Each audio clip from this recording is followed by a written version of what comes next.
Tiempo para analizar la actualidad en tertulia. Saludamos a buenas horas a Vidina Cabrera de Coalición Canaria. Vidina, ¿qué tal? ¿Cómo estás?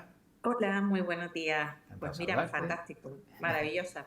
He ¿Vale? estado, así como en Semana Santa me quedé aquí, Sí. casita. En el puente me hice una escapadita y vengo con las pilas cargadas. No me esperaba yo esta revelación inicial. Me encanta porque, oye, mira, has Ah, aprovechado bien el tiempo. No, no, estupendo. O sea, el puente te ha venido bien y a veces que eso también se nota en la piel, ¿verdad? Cuando uno descansa, sí, sí. cambia el chip, incluso lo nota en Se el nota en cuerpo. todo, se nota en todo. Sí, sí, sí, Así fantástico. Pues me que alegro. muy bien, maravilloso. Bueno, y saludamos también a David Godoy por parte del Partido Socialista. David, ¿qué tal? ¿Cómo estás? Hola, ¿qué tal? Muy buenos días, muy bien. Comenzando la semana con fuerza y aprovecho Sí. para pedirte disculpas, José Luis, que te dejé en visto hace algunas semanas, te hice ghosting Sí. y no te contesté, fue un Sí, sí. descuido, no me di cuenta que me habías escrito para participar en la tertulia, pero bueno, aquí estamos de nuevo. De Efectivamente. hecho, 2 días atrás me estaba acordando, digo, uy, hace tiempo que no me escribe José Luis Claro. para participar en la tertulia. Claro, estarías pagado conmigo y por eso no me Hombre, escribía. es que es la primera vez que me hacen ghosting político. Digo, no puede ser. Digo, que mando una convocatoria a una tertulia y no me dice ni si puedo ni no puedo. Digo, no puede ser. Hasta que el otro día le escribí, digo, oye David, el otro día me hiciste ghosting. Digo, ¿quieres participar en esta tertulia? Efectivamente, pues mira, al final estás otra vez por aquí. Yo encantado de verte y que puedas debatir. Aquí nadie se va fuera de la tertulia salvo que quiera. O sea, yo nunca intento eliminar ningún perfil porque, vamos, nunca lo he hecho y bueno, yo encantado que estés por aquí otra vez y también Vidina y podamos debatir de los temas de actualidad que enseguida abordaremos, pero antes, como decía hace tan solo un instante, ¿no? Hablábamos de la situación de los autónomos y resulta que hablando con Pedro Anduesa, los empleados públicos superan en 441.000 personas más que autónomos que hay en este país. O sea, hay ahora mismo más empleados públicos que autónomos. Y encima también decía Pedro Anduesa, dice, oye, encima el autónomo que tenemos, pues el 30% no se puede ir de vacaciones no porque no vaya a perder dinero, sino porque si no, su negocio no puede seguir adelante. Vidina, no sé, desde tu punto de vista, ¿qué podemos hacer para que la vida del autónomo sea un poquito mejor, ¿no? Y no siempre pues se vea que digamos que es el, entre comillas, el más sacrificado. Mira, yo entiendo muy bien al autónomo porque yo soy autónoma. Durante muchos años fui autónoma antes de tener mi propia empresa. Y la triste realidad es algo que todos los autónomos venimos diciendo desde hace muchísimos años, esto no es algo nuevo, que es que en España se castiga muchísimo al autónomo. Entonces, tú no puedes dejar de trabajar porque los impuestos te comen. O sea, tú haces una comparativa entre lo que paga un autónomo para subsistir en España y en otro país europeo y es un escándalo. Al final, el más castigado por el sistema que existe en España en cuanto a impuestos se refiere es el autónomo. Es normal que vayan desapareciendo porque llega un punto en que se hace insostenible el mantenerse y el Estado no ayuda a eso, sino todo lo contrario. Un país en el que hay más funcionarios públicos que personas que puedan crear empleo y que puedan crear riqueza, porque recordemos que el autónomo es el primer paso para después construir una pyme. Entonces, eso no, para mí es alarmante por dos motivos. Por un lado, porque el Estado está pagando muchísimos salarios y la dependencia que hay de la población hacia el Estado, porque al final es de donde sale tu comida y tu subsistencia, y por otro lado, que qué país se sostiene sin empresas y autónomos. Sobre todo en España y más en Canarias, que lo que más hay es pymes y autónomos. Entonces, ¿qué impuestos van a llegar para pagar los salarios de todo ese funcionariado? O sea, o se cambian las cosas y empiezas a ayudar a las pequeñas empresas y a los autónomos, o va a llegar un punto en que esto va a colapsar y no habrá para todos. David, desde tu punto de vista. Yo creo que esto es un debate un tanto complejo. No comparto en gran parte la intervención de Vivina, sobre todo la última parte, porque cuando hablamos de la defensa de los derechos de los autónomos o de la mejorar la situación que viven los autónomos en nuestro país, no puede ser comparándolo con el funcionariado, que no es que lo haya hecho Vivina, sino porque fue el debate. Y creo que es un error compararlo desde ese punto de vista con el funcionariado. Porque yo creo que cualquiera de nosotros, cuando en nuestro día a día pedimos una cita médica y vemos que se retrasa, o estamos esperando por una operación y vemos que se retrasa en el tiempo, al final el síntoma de todo esto es la falta de profesionales en la sanidad. Y los sanitarios, los enfermeros, los médicos no son otra cosa que funcionarios. Cuando en nuestros colegios estamos hablando de disminuir las ratios en las aulas para que no haya aulas de 30 niños, estamos hablando de contratar más profesores para que las ratios puedan bajar y que baje a 20 el ratio. Y los profesores estamos hablando de funcionarios, no estamos hablando de otro tipo de personal. Por lo tanto, los funcionarios en nuestro país en gran medida son muy necesarios y además todos pretendemos que aumente porque con eso mejoran los servicios públicos. Por eso digo que no puede ser comparable con la situación que están viviendo los autónomos en nuestro país, teniendo que mejorar muchas de estas situaciones, muchas de las realidades que tienen en su día a día, a lo mejor también muchos de los casos, que no digo que sea todo ni que sea la gran mayoría, pero muchos de los casos lo que ha pasado en este país que ha sido que ante la falta de trabajo por cuenta ajena, mucha gente lo que ha decidido ser es autónomo, es lo que hemos llamado históricamente los falsos autónomos, cuando a lo mejor en realidad esa persona no tendría que ser un autónomo, porque como dice Vidina, no es esa persona no es que esté usando la figura de autónomo como paso previo para luego ser una pyme o constituirse como empresa, sino es una persona que no ha encontrado otra oportunidad de empleo durante varios años y la mejor manera que ha decidido hacerlo es ser autónomo y hago un trabajito aquí, un trabajito allá, pero realmente tampoco esa es la filosofía de lo que es ser un autónomo como paso previo a luego poder ser una pyme o construir una empresa que luego vaya creciendo en trabajadores y vaya generando más riqueza. Y a lo mejor ahí es donde deberíamos poner el debate y no en compararlos si tenemos más o menos funcionarios que autónomos en nuestro país.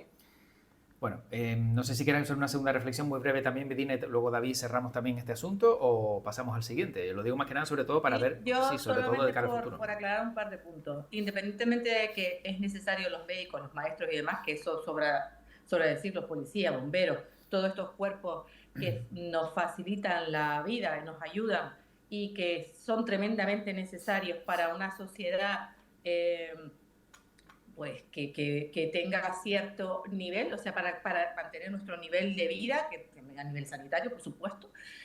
De lo que se está hablando aquí, o por lo que yo pienso, es que en el debate lo que se mira es cómo es que hay este volumen de personas que son funcionarios y sin embargo no, el volumen de autónomos cada vez baja más. Yo no estoy con David, yo he sido autónoma, yo tengo familia que ha sido autónoma y no es porque no encuentren trabajo.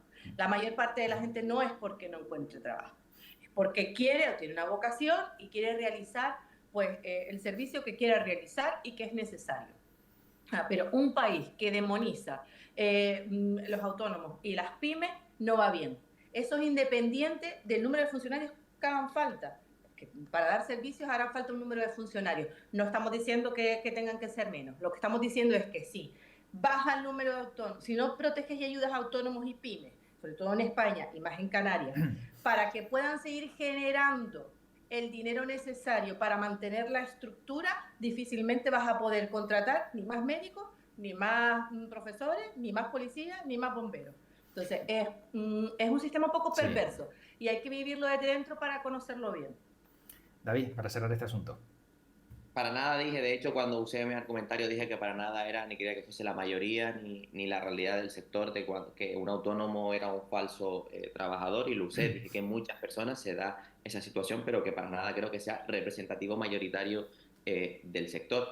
Y partimos también de una realidad de que a lo largo de estos 2 últimos años, la cifra de creación de pymes y autónomos en nuestro país y en Canarias ha ido creciendo y estamos en cifras superiores, por ejemplo, al inicio de la pandemia, que con la pandemia se destruyó muchísimo de este tejido productivo y se ha ido recuperando y estamos en cifras superiores. Por lo tanto, también es un poco faltar a la verdad en general, no digo que a alguien concretamente esté faltando a la verdad, sino en general en el debate que se pueda generar en torno a esto, en que estamos en una situación complicada en lo que es creación.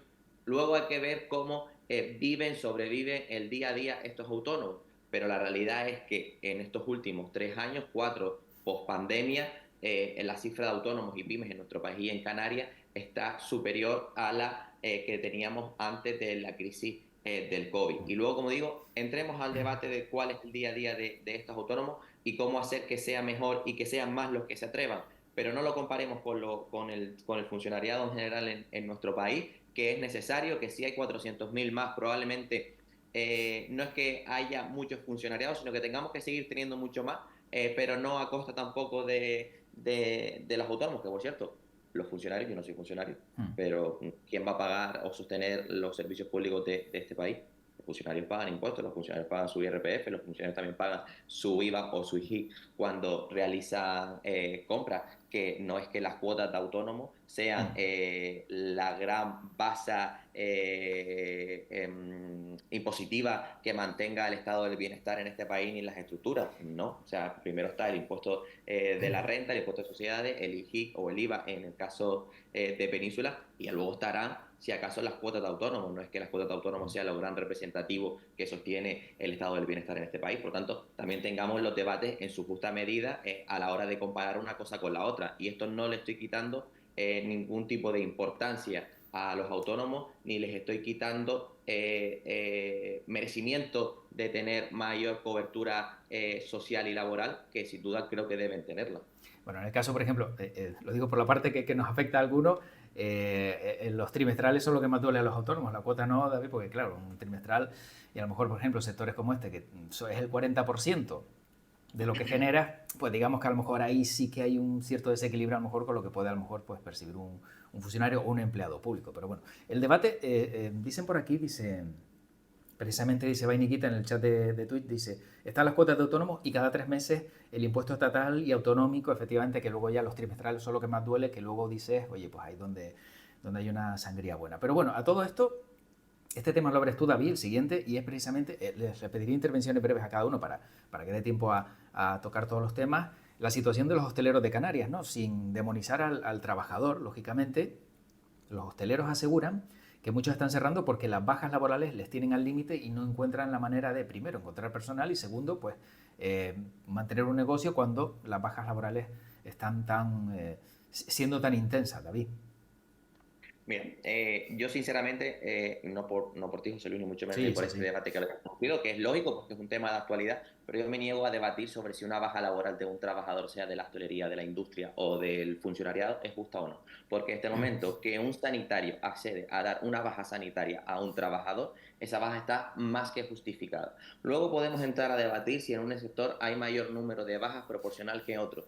Y aquí no hay que poner el foco en el trabajador, habrá que poner el foco en las condiciones laborales de ese sector que lleva a que tenga un mayor número de bajas proporcionales frente a otros. Y este es el caso de la hostelería, porque los trabajadores y especialmente las trabajadoras de la hostelería en nuestro país, especialmente en Canarias, llevan años reclamando mejora de las condiciones que vienen sufriendo, porque son en la mayoría de los casos cargas físicas que tienen que estar asumiendo en primera persona en sus cuerpos y que les lleva a que estas bajas se estén dando en el sector, porque están pidiendo, reclamando año tras año camas elevables para poder limpiar mejor. En su momento incluso se pedía que fuesen camas con ruedas para no tener que estar jalando el peso de la cama, los carros, etcétera. Por lo tanto, pongamos el foco de cuáles son las condiciones laborales de estos trabajadores para que nos lleven a que ese número de bajas sea en proporción mayor a otros sectores, porque este es el debate, no por qué hay más bajas, no, cuáles son las condiciones de este sector económico para que luego podamos ver por qué las bajas son mayores en la hostelería frente a cualquier otro tipo de sector económico en España y en Canarias. Vidina. A ver, este es un tema complejo. Es un tema complejo que hay que mirarlo de frente, ¿vale? Y no ponerse de perfil para intentar quedar bien con todo. ¿Por qué? Porque el número de bajas en todos los sectores, no solamente en hostelería, en Canarias, está siendo elevadísimo. Tanto es así que hasta que el gobierno se está mirando qué pasa. O sea, porque es algo que dices tú. ¿Qué pasa? Porque hay tanto absentismo, ¿vale? Porque hay tanto absentismo en todos los colectivos. Después de la pandemia ha ido aumentando el número de absentismo en todos los sectores. Yo te digo que en el funcionariado, por un poquito para poner en contexto a David, el absentismo puede estar en torno al 30% y no creo que tengan, por ejemplo, esas cargas físicas, a no ser ciertos profesiones en particular, ¿vale? Vamos a poner, yo qué sé, pues lo que estamos diciendo, bomberos, policía, a lo mejor celadores, un trabajo un poco más físico. Este tema hay que abordarlo directamente y hay que ir a la raíz. Hay que hacer un análisis exhaustivo de qué está pasando para que haya tanto absentismo en Canarias en particular. O sea, es que estamos arriba del todo en cuanto al nivel de absentismo del todo el territorio español. Habrá que mirar bien. Hay que mirar bien también en qué tramo se suele dar más esas bajas. Yo he hablado con empresarios que nos dicen, mira, casi el mayor número de bajas se me concentran en verano y en Navidad. Eso también es un indicador. También hay que tener en cuenta que muchas bajas médicas se están dando por teléfono, sin llegar a ver a la persona. Y eso lo sabemos, que eso empezó en el COVID porque había un volumen muy importante de personas y ahí estamos. Partiendo de la base de cuando un médico da una baja médica es porque cree fielmente que esa persona no está apta para ir a trabajar. Vamos a partir de ahí y eso yo creo que tampoco es negociable. Ahí sí estoy con David. Yo no voy a poner en tela de juicio lo que diga un médico. Pero sí que es difícil para un médico valorar a una persona por teléfono. Es muy difícil. Y que te llame y te diga, bueno, te llamo en una semana y en una semana me dices cómo estás. Es un poco complejo. Y esto que se quería hacer a nivel nacional, que menos mal que no ha salido, de que tú te puedas hacer tu autobaja, ya me parece, bueno, la productividad ya sería no sé ni cuánto. Entonces, es normal y yo sí me he sentado con el tejido productivo, con empresas y sobre todo el sector de hostelería, que hostelería no estamos hablando solamente de hoteles, este caso seguramente habrá sido en restauración, que es donde están teniendo esos problemas, que no tienen nada que ver una cosa con la otra y que dicen, no puedo. ¿Por qué? Porque me puede llegar un viernes y que no se me presente ninguno de los 3 trabajadores a trabajar o que se me presente uno solo. Pero es los viernes, no es ni el lunes, ni el martes, ni el miércoles, ni el jueves, es el viernes. Entonces, hay que hacer un análisis crítico y real y exhaustivo de lo que está pasando para poder empezar a poner herramientas correctoras, porque esto tampoco puede ser. Yo no puedo entender una baja médica a través de teléfono. No lo entiendo. Que un médico no te pueda ver y vea tu estado, no lo puedo entender. Algo habrá que hacer. Bueno, David, segunda intervención para dejar este tema zanjado también y luego escuchamos la última parte de Irina. No necesito que nadie me ponga en contexto. Al final el contexto lo ha establecido en el propio debate donde hablábamos de la baja en hostelería. Si quieren, hablamos del 30% de la baja del funcionariado o del otro porcentaje de cualquier otro sector profesional. Pero si vamos al de la hostelería y hablamos especialmente también el de la restauración como tal, también deberíamos a lo mejor entrar a debatir cuáles son las condiciones laborales de muchos de los camareros, camareras en nuestras islas, donde tienen horarios diarios de más de 8 horas, donde a lo mejor la hora de cierre es a las 10, 11, 12 de la noche y están hasta la 1, 2, 3 de la madrugada haciendo horas extras porque hay que limpiar, porque es que se cerró más tarde, porque fue justo a la hora a la que se estaba haciendo caja y por lo tanto, ¿cómo nos vamos a alargar para poder hacer más caja y poder tener más ingresos? No solo eres camarero, sino luego también eres limpiador, y si tienes que entrar en cocina, pues también eres entrar a cocina, y si el cocinero tiene que salir porque en ese momento están apurados en barra y tienes que echar una mano, entremos también a debatir cuáles son esas otras condiciones de los trabajadores, y luego, por supuesto, las condiciones salariales, porque la huelga de los trabajadores y las trabajadoras del sector de la hostelería, de los hoteles en la provincia de Santa Cruz durante la Semana Santa no fue casualidad. Esto es porque llevan mucho tiempo reclamando mejoras en las condiciones laborales, especialmente en las salariales, y claro que eso repercute no solo a la salud física en cuanto a lesiones o carga de trabajo, sino también a la salud mental, porque que te vea un médico físicamente cuando tienes un problema de salud mental, de agotamiento, de estar ya más que cansado, no es que tengas un tobillo torcido o que tengas un brazo inflamado y no puedas ir a trabajar, también tiene que ver otros factores. Por lo tanto, por supuesto que tengamos ese debate, cómo mejorar el sistema, cómo hacer que la productividad incluso crezca, que no tiene nada que ver con las propias bajas, pero que la productividad en las horas crezca en las empresas. Pero yo creo que el origen, la raíz de solucionar todos y cada uno de esos problemas es la mejora de las condiciones salariales y laborales de los trabajadores de los diferentes sectores. Llámese funcionario, llámese hostelero, llámese restauración, llámese administrativo, llámese X. la raíz para solucionar la mayoría de todos esos problemas es la mejora de las condiciones laborales y salariales de los trabajadores. Divina, para cerrar este asunto. A ver, para cerrar, por un lado, si yo hablo de los funcionarios, para ponerlo en contexto, es porque David lo primero que dice es que el problema principal es que en hostelería hay más bajas porque hay una carga de trabajo mayor. No lo digo y yo. Eso no lo comparto. Por otro lado, en hostelería hay dos puntos totalmente distintos. Uno es la realidad de los hoteles, que no tiene nada que ver con la realidad de restauración. La huelga que se estaba prevista tanto en la provincia de Las Palmas como la de Santa Cruz para Semana Santa, que al final la de Las Palmas se desconvocó muchísimo antes que la de Santa Cruz, viene por algo que yo comparto. A pesar de que el convenio de hostelería de la provincia de Las Palmas es uno de los más altos de toda España, el de Santa Cruz es distinto, eso hay que tenerlo muy claro. Los hoteles han ganado muchísimo, muchísimo dinero. Recordemos que los hoteles necesitaron al Estado cuando hubo un cero de ocupación durante la pandemia. Entonces, ahora que están ganando todo lo que están ganando y que los precios están a un nivel tan alto y sin embargo no tienes más gasto, tú como hotel estás cobrando más por estancia, pero no tienes más gasto porque el convenio está siendo el mismo. Entonces, tú estás enriqueciéndote de ti, pero tú no estás repartiendo esa riqueza. Es normal que hubiera que sentarse para hacer una negociación de convenio. Eso por un lado. Restauración no tiene nada que ver con lo que es el mundo de los hoteles. Es un mundo muy diferente. Dejar entrever que todos los empresarios de restauración obligan a sus trabajadores a hacer horas de más, me parece muy poco acertado. Dejar entrever que los camareros no tienen que limpiar en un restaurante, eso no es cierto, porque según la categoría profesional también tienen que limpiar. Entonces, creo que es un tema de debate, entre, hay que separar bien cuando hablamos de mundo de hoteles y mundo de restauración, y segundo, hay que tener muy claro, porque la gente muchas veces cuando empieza a trabajar, yo estuve la semana pasada reunido con la nueva asociación que se ha creado de los empresarios de restauración de la provincia de Las Palmas, de la isla de Gran Canaria.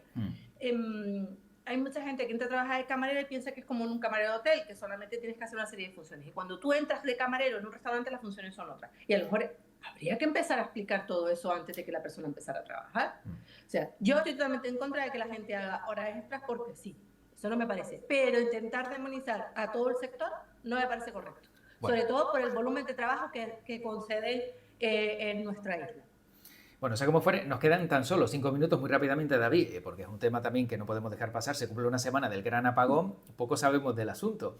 Desde tu punto de vista, ¿dónde crees que radica el problema y si consideras que a lo mejor esto pues, podría volver a pasar, que también es otra de las grandes dudas, muy rápidamente?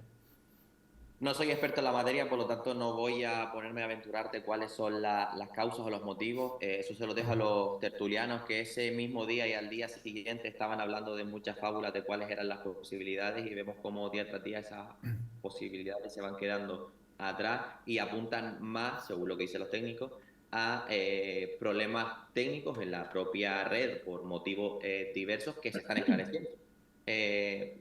Las causas, los motivos, la propia Unión Europea en ese informe que han cargado ha dicho que va a ser mínimo 6 meses hasta que tengan las conclusiones. La Unión Europea no es el gobierno de Pedro Sánchez o el Partido Socialista quien ha dicho que se va a retrasar, no, es la Unión Europea precisamente porque este es un debate muy técnico, bueno, más que debate, es un tema muy técnico que necesita tener una visión técnica, no política. La política ya la vemos día sí, día también, cómo se abren debates totalmente ilógicos y alejados a la realidad, criminalizando a las energías renovables, teniendo que abrir debates que estaban ya superados y cerrados en este país, pero bueno, ese es el debate político.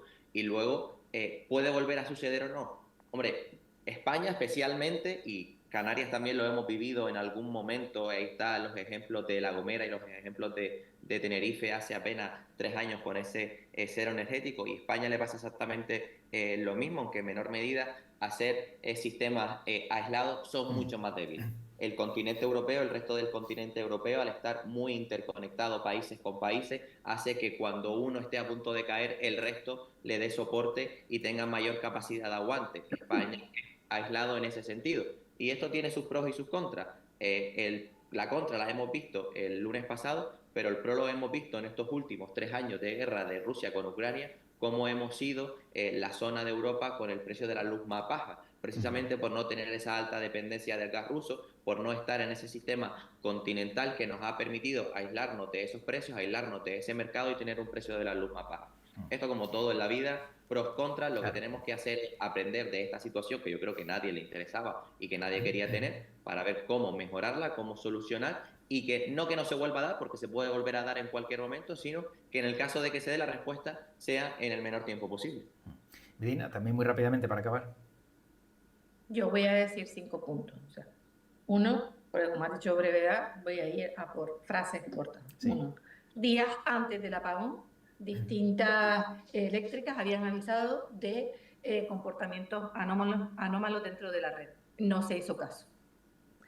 Dos, hoy mismo se reúnen otra vez y se han creado 2 grupos de trabajo que lo crearon el sábado. Uno, para estudiar si fue error técnico, otro, la posibilidad de ciberataque. O sea, que eso de que la gente está imaginando cosas, no, porque el propio gobierno ha creado 2 grupos de trabajo bien diferenciados.